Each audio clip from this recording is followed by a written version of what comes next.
Captain Ferrante. That man is a bit of an enigma. Or he's really simple, in that he just wants to use me to further his power. So if I make a few missteps in his mind, then that's alright. Is that a good or bad thing?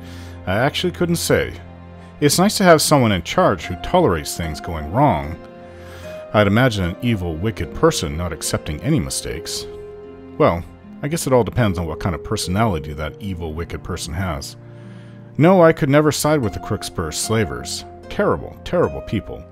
I was happy to put an end to their operation. I'd laugh if I found out later that some group hostile to them moved in and took over their fort, such as the Wahaki Tribe or a group of Naga. Speaking of the Wahaki Tribe, that is who I plan on visiting next.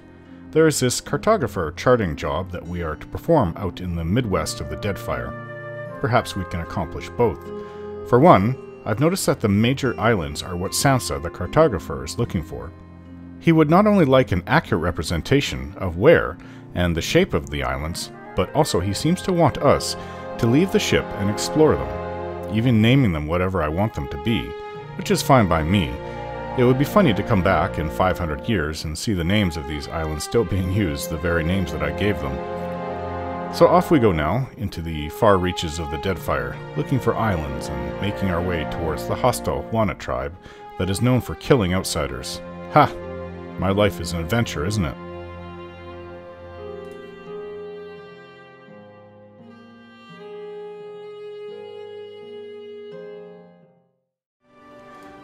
We've had to make a bit of a detour. The reason for that being that I read... Sansa, the excitable cartographer I met in Queensbirth, wants to compile a complete guide to the islands of the Deadfire, but he can't do it on his own. So I've made some progress, but there's still much to explore. I've filled the southwestern quadrant of my map. He wants me to... Where was it? I think that was it, but... Huh. Strange. I thought I read that it was supposed to be... Oh, west, right up here. West Wakara Reef. Now, if you look on the map, I just got to the edge of it. But I think that this is enough for him. And if we're to explore another area, then that would make sense to return to Neketaka before we go all the way up to the Wahaki Tribe. Yeah, so we just explored it, just to the edge. I have no idea what's in the south central area. Could be anything. But let's return to Neketaka. We just finished repairing our ship from the last battles that we've been having. So we'll go to Neketaka and see Sansa the cartographer. On the way to Neketaka, I hear a knock at the door to my quarters. An unexpectedly cold wind blows across the deck of the ship. Even after several hours, it has not abated. Uh-oh. Another one of these. I think the gods are against us again. Ngati. Eld Engrim sheepishly knocks on my cabin door. When he enters, his skin is pale, his brow dotted with beads of sweat. Begging your pardon, Captain, but this is an ill wind sent by Andra. We've sailed too long without offering her tribute. She's sure to punish us if we don't give her what she's due. He tilts his head towards the hatch, beckoning me to fall into the deck. Not this again. Well, I'll try explaining to him. This wind is a natural phenomenon, nothing to worry about. I explain at length how ocean winds can shift over time, and in certain places seem unnaturally cold or warm for extended periods of time. Eldengrim protests, but has no educated arguments to make against me. In the end, the sailor acknowledges that I'm the captain and must know best, in a thin voice that suggests otherwise. By the following day, the cold wind has lifted. The crew appears satisfied, but there is a lingering worry that Andra has been slighted. Well, you know, you never know. I mean, the gods do exist, and they do get upset about certain things, but... Yeah, it's either to walk around for hours blessing the ship, actually it's for half a day, or, was it throw 1,000 copper into the ocean to placate Andra, who's Ngati? Just seems ridiculous to me. So let's go to see Sansa. So we've returned. Sansa. Welcome back, welcome back. It is a pleasure to see you once again. Tell me, how is the sailing? Smooth? Nothing to delay your expedition, I hope. How might I assist you? I've got some material for your book. Wonderful. I can't wait to... Oh. Is that a little fishman you've drawn? Yeah. I had already set a coin aside for you. I knew you wouldn't let me down. 4,000 copper. Very nice. We are getting into deeper water now, so to speak. We call the islands along the east of Magran's Teeth the Burning Shoals. As you might imagine, it gets a little hot over there. 2 of the islands haven't been surveyed yet. You'll want to sail northeast from the docks to reach the islands. I'll be waiting. Okay, then. We'll return when we have that done. But first we're going to go to the Wahaki Tribe. But it seems that I have gained in skill, so... practicing my stealth so we can get through some areas a little easier. Same with Aloth. He's been practicing too, and of course insight is my greatest strength when it comes to my intuitive powers and persuasive powers. So, I seem to have everything for the top area of being a cipher.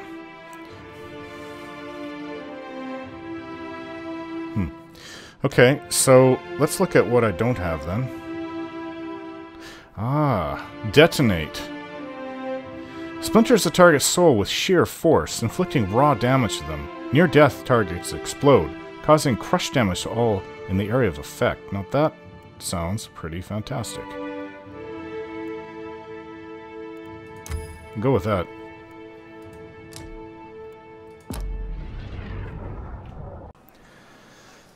Well, we have our new, not coordinates, but new job. It's supposed to be up here.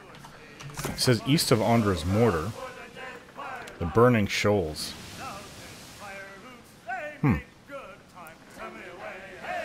I can find that to the northeast around Ophessia Channel. Now that we just did. And didn't I find something up there? Motario Cozy? I thought I found a lich up there. I've written it down in my journal. Anyways, it's time to go... Bent Branch... Oh, those are the places around Sayuka. Koīki. It's quite a ways to the north. Northeast. Well, no time like the present. You gotta start somewhere. Let's get going. Apparently the crew's not too happy, just drinking water. Well, let's try to chart out some of the areas on the way. Once we go north of Sayuka, it's all unknown except for where these places are supposed to be.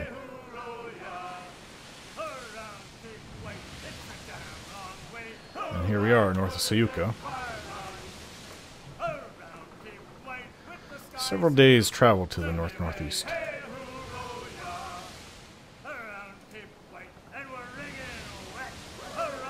Yes, I guess our crew likes to be drinking alcohol every day. So all we have left is water. We've gone through all the alcohol we've collected.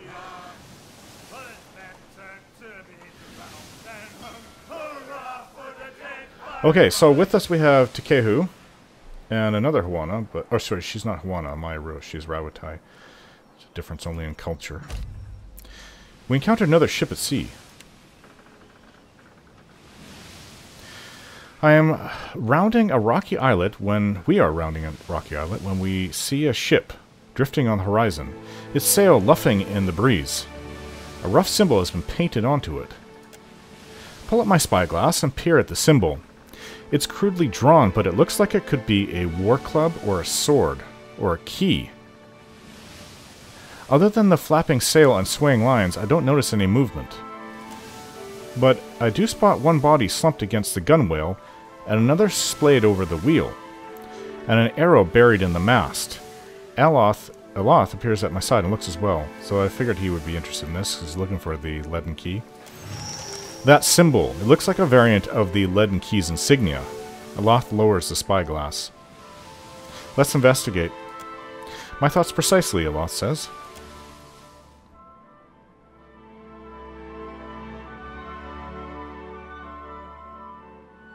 Doesn't look like a very big ship, though. But I could read some of the bodies here.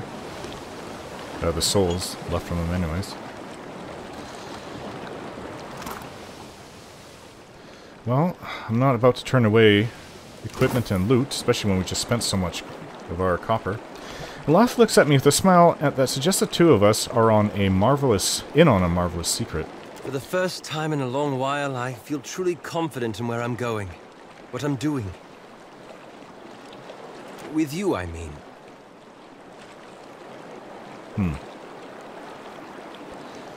You might feel differently if it were your soul hanging in the balance. I didn't mean to be callous. It's just...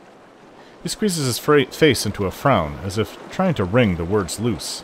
You and I are rather different. You noticed? You're forward, outspoken. Perhaps that's why you're decisive where I'm uncertain. You know what must be done, and you don't hesitate. I admire that. I listen. I don't know that I could trust myself with the decisions you're making. My own brief time hunting the Leaden Key has taught me there's nothing enviable about the position you're in. It's a welcome challenge. I'm glad you find it so, for few would be up to it. Perhaps what I mean is, if we must be caught between the gods and the wheel, then I'm glad you're on our side. Next time Bareth summons me, I'm gonna let you put in a good word. I gladly would. Now I hope you'll excuse me, but I really must review my grimoire. He clears his throat, suddenly self-conscious. I guess that wasn't easy for him to say. Okay, so... The painting of the mask resembles the symbol used by the Leaden Key. Let's look at this. I'll read the soul. A fragment of essence quivers near a corpse. Most of the soul seems to have departed already, but this fretting, fluttering piece remains. It throbs with panic. Even standing this close to it raises my pulse. I'll read the soul fragment. As I let it wash over me, terror thins my blood.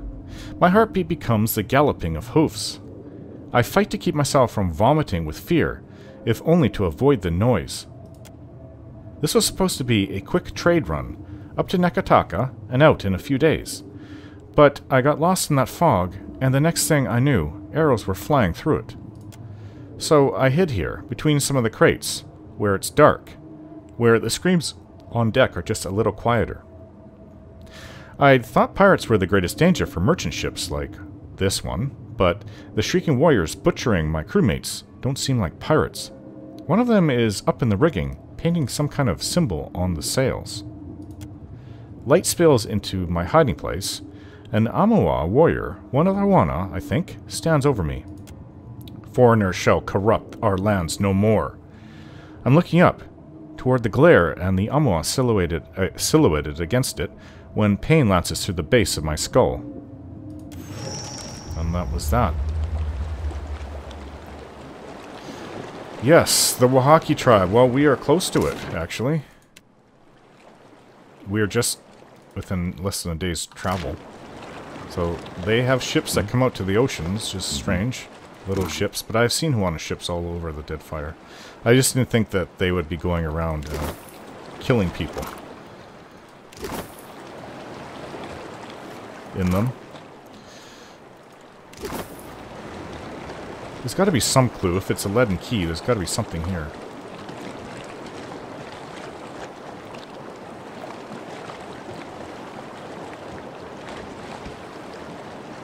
Huh. This couldn't have been that long ago. It would have to be really, really recent because the ship's near the bodies. Loth? Did you find something? You have that look again. They were merchants, killed by Huana, who said something about foreigners corrupting their lands. Well, that's a start. I found some unusual stains. I don't think they're blood, but they are rather odorous. He wrinkles his nose at a streak of something the color of a fresh bruise. That's Koīki pulp. So it is. But what would that be doing here? Wahaki hunters smear themselves with it. We're near the island, Oreo-Kyoki. Of course. The same group we met on Motario Kozi, as I recall. Yes. Yeah, I'm a little concerned about this. I've heard they're aggressively isolationist. As for what that has to do with the leaden key... He frowns, looking at the key-like symbol painted onto the sail. At least we know where to look next. Maybe they took some people, I don't know. I only wish we could find another hapless initiate with a spare hood. He looks at me and smiles wryly. Well, if that's everything... And I think it is... we can get back to our ship then. Their ship wasn't very big. Wouldn't have taken that long to search it. Well, there's something in the water to the west. 3 reagents. Now, I did forget to say that we have upgraded some of our equipment. I'm wearing something called the Flesh Mender. It actually has a lot of protection, despite it being light armor. And I've upgraded my sword. Griffin's Blade is now legendary quality. Should allow me to do a lot more damage to my enemies. We've also upgraded, like I gave my helm to Adair, we've upgraded his armor. The Nomad's Brigandine, it's also legendary. As for his sword, no, we didn't upgrade that. That cost over 100,000 copper just to do what we did. So perhaps later we'll do his sword and his shield when we get the coin. I don't have anything for my head, I'm just wearing a Rawatai head. I figured this goes a lot better with his heavy armor than mine. It deflects against ranged attacks. And also helps with two-handed weapons, but we don't have anybody in our group that uses that. Okay, so this is them. We're actually quite close to where I think Aothis is supposed to have last been seen. Set it heading north. Okay, there's a shipwreck actually. Let's go find the shipwreck and then we'll go onto the island. I stumble upon an ancient shipwreck. Its sails hang from the main mast like cobwebs, shredded by cannon fire and vicious winds. The ship's hull is cracked and bowed, but there may still be something inside worth salvaging. Let's sift through the wreckage. 2 hours pass. We find a barrel still filled with drink. Rice wine. 22 uses of it. Continue searching the ship. Continue poking about the wreck. 3 hours pass and find nothing of value. Let's continue searching. 2 hours pass. Medicine supply, which we actually needed. Well, not needed. We could fill our hold is not completely full, so we could use that. Let's continue searching. 2 hours pass. Nothing of value. Let's search again. 2 hours pass. More medicine. Continue searching. 4 hours pass. Oh, Valian Trading Company colors. You don't really need that, but... Search the ship from top to bottom. There's nothing left of value. So the islands continue up to the northeast. There is more flotsam in the water up here. More medical supplies. Well, we put our bosun back in place now. Alright. Fruit trees. Fresh fruit. That makes people happy. And more water. What doesn't make our crew happy? That's actually quite a bit of water. So we did get some rice wine. Put that behind the water. Fruit. Let's put that, yeah. It improves crew morale when they're eating that, because obviously they enjoy it. Here's some rum, a little bit of rum that we had found. Swordfish. Aged shark meat. What's this? Oh, mariner's porridge. I remember making that, actually. So we have a little bit of food. There's a little bit of drink. Rice. Hardtack. A lot of it. And some more water. More alcohol. What is it? Grog. Okay, so we're fit for a while. Let's go see the Wahaki at Oreo Koīki. I'm surprised that we haven't been intercepted yet.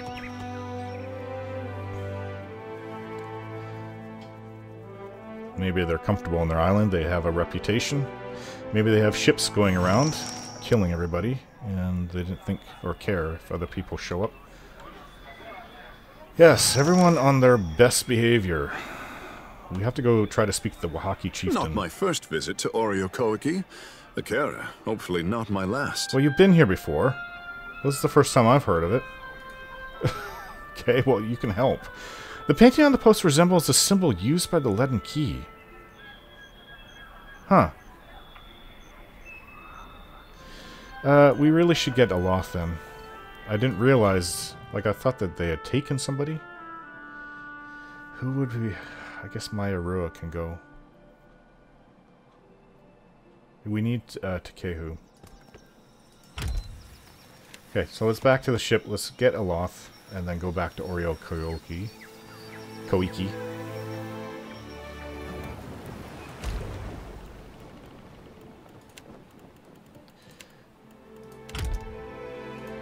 Oop.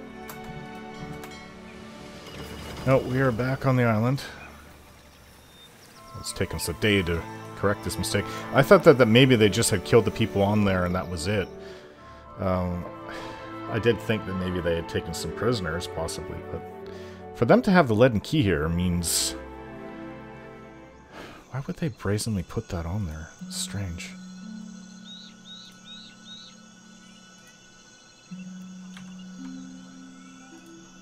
I've got it. Yeah, River Reed. It really pays to take all these things with us. We have used a lot of strange ingredients to upgrade our weapons using enchantments.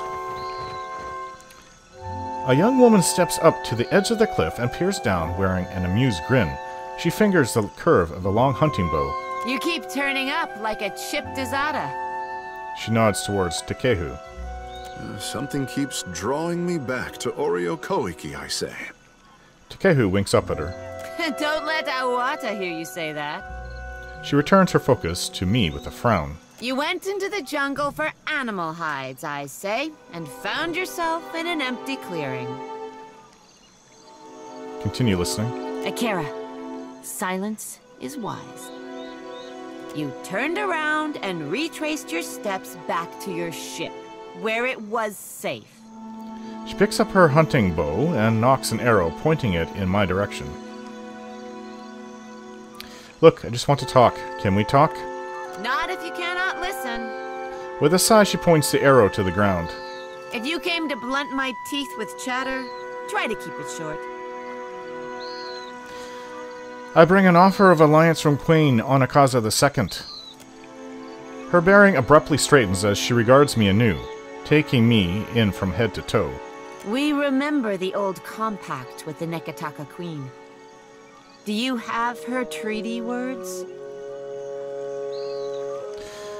Over crumbling mountains, across blighted seas.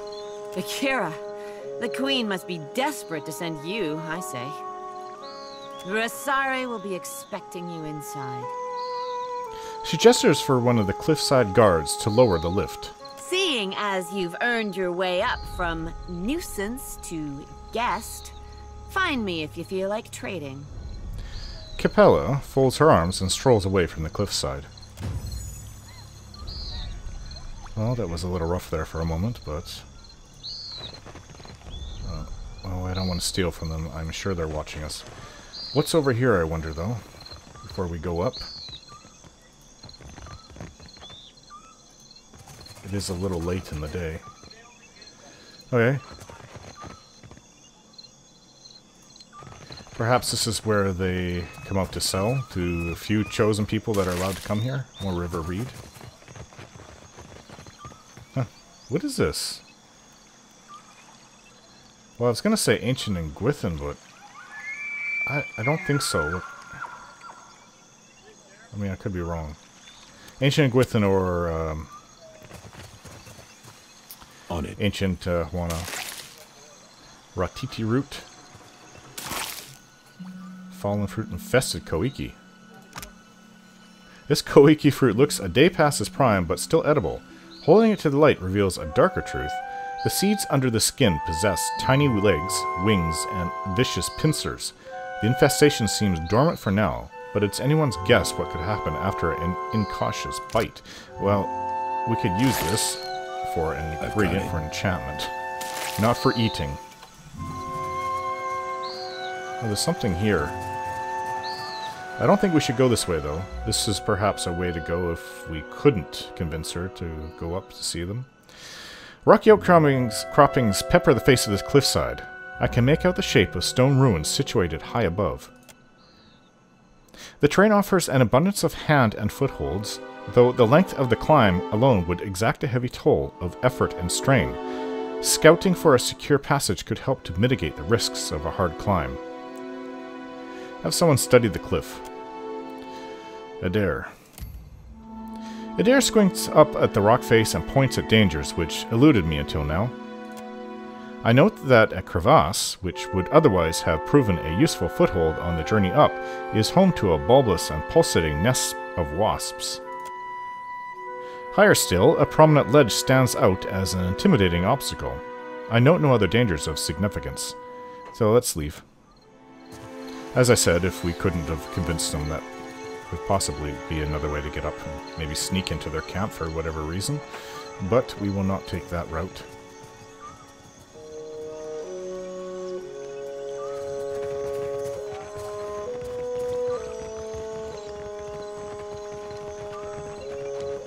Let's go up. With the help of an elaborate pulley mechanism, this lift can be raised to the level of the plateau. Let's take the lift up. The creaking of wood and straining of rope accompany the lift's upward journey. Okay, so they've allowed us to come in. It doesn't mean they're going to be all nice to us, though. Seriously doubt they would. Hello? We protect the island from people like you. Okay. Hello? Speak to Ruaser. She will deal with you.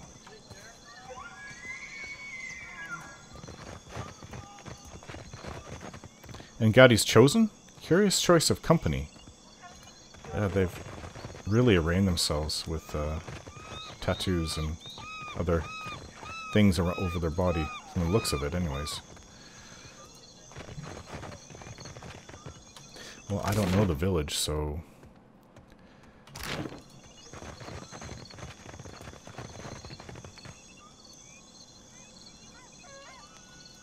Nothing over here, a little farm.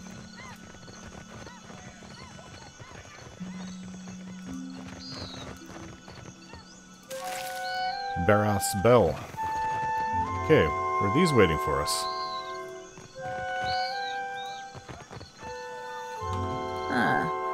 The handsome fish leaps into my net once again, I say. A smile rises to Wata's face as she catches a sight of Tekēhu. Wata, how is my little Koīki? Shoti nibbles on her lip to hide a spreading smile. Rotten. Pugnant. All the reasons you didn't fight when I gave you back to the sea. Say nothing. I did not think you'd swim back, fish. I am here on business. Not pleasure? Tell me what they have done with the true Tekēhu. You are a delight as ever, I say. And keep the tribe safe, Wata. It is what I do. You keep swimming, Tekēhu. It is what you do. She sighs and gives him a warm look before turning away. Alright. A round-bellied man stands at ease before a cluster of hardened fighters, their fists balled and brows furrowed. Murmurs of tense discussion slow to a halt as a woman at the head of the crowd steps forward, clutching a spear. Maybe the spear's a gift for us? Silence. She grimaces at Adair. The outsider must leave. Koīki will not be parceled off and bought with foreign lies. She sweeps her spear tip to gesture in my direction. Only the handsome fish can stay. She waves her spear point towards Tekēhu. He swallows and raises his palm in mute greeting.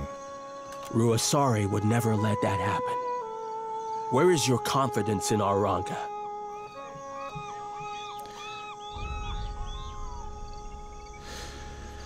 I take it there's a problem. You are the problem. We do not track dirt in our home. We are no better than the outsiders if our Mataru act like inhospitable savages. Where is the courtesy and welcome of the Wahaki? Really? His questions cast a ripple of unease over every listener. If you have such love for outsiders, let this one speak for himself. She fixes her attention on me, and I will speak my piece.